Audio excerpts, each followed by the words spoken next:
In season one, did you audition for both together? And when you got Outback and additional characters later, was it a case of you being an in-house actor that they came to you first? Or that you had to re-audition for parts later in the series? No, and this speaks to Wally Burr's expertise as well. He was never resisted or avoided anything that would take more time in the name of convenience. Everyone auditioned for everything, but he would give us, I don't know if he gave us first shot or if we just happened to be the first hit, but I would see other cast members who come back into that Wally Burr North studio, which we all essentially lived in for most of our working hours. And he would have the next 4 or 5 or 6, or there would be maybe up to 8 characters on the table.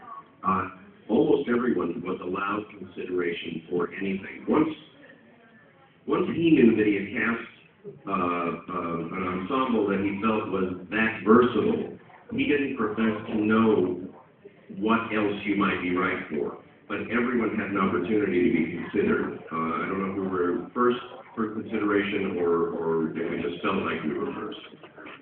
And after that, he would go further and further and further. And I'm sure at some point, it began to be more attractive to bring new people in from the outside as well. But I auditioned for everything just as everybody auditioned for everything. And then, you know, there are many elements in that casting procedure, because they got Hasbro involved, they had Sunbow involved, so there was a layering to the casting. But Wally was very devoted. He was a really stern taskmaster, but he was one of the first people I'd ever experienced in animation, and I thought that was the way it was. P.S. He wasn't making any demands that those of us, all the people that I've named, plus all the rest of the people in the room, wouldn't have made of ourselves anyway. No one was looking for convenience. We were all looking for it to be the best it could be.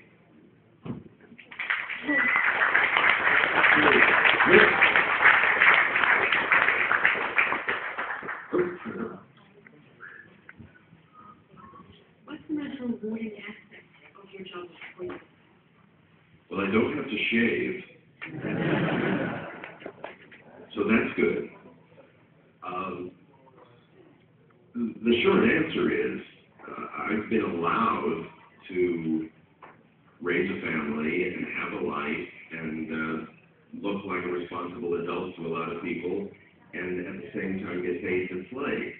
If there's a better job than that, I don't know what it is.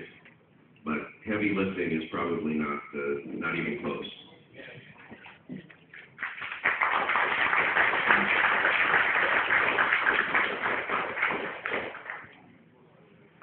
How did you first get started into voice acting? Acting. In theater first.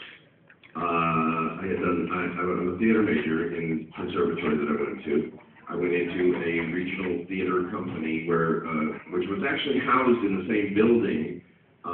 We had a really, really incredible conservatory structure. Most of the acting faculty of the school were also the resident company of the Loretto Hilton Center, was the name of the performing company. So the same way we were subject to their criticism during the daytime hours, they became subject to our criticism at 8 o'clock every night. So you couldn't just say, do as I say. In order for a member of the acting faculty to have credibility, they have to be able to put up as well as talk a good game. And do you think that voice acting is as much fun than just acting? I can't even answer that. I like being entrusted with characters. I like finding out what happens. I don't think there's anything more rewarding than live theater, because the curtain goes up, the lights go on, house lights go down, and whatever happens over the course of the next 2 hours is the story that you set out to tell. Film can be manipulated beyond your ability to, do you know what I'm saying? There's only you and the light and the audience. If what you're doing rings true, it will be received correctly. If what you're doing is false, it'll be received as false. Film and anything voiceover can be manipulated in the directing and post-production phase. So you're not the only element. In fact, you're an element rather than the main focus. And I'm not saying that theater doesn't involve lighting designers and set designers and all of the things that tell the story, but obviously it's just more live. I love the voice.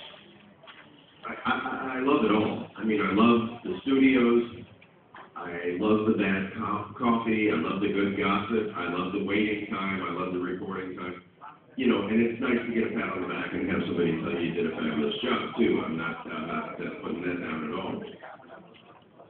But I wouldn't say that I love any one thing at the expense of any of the other things. I just like performing.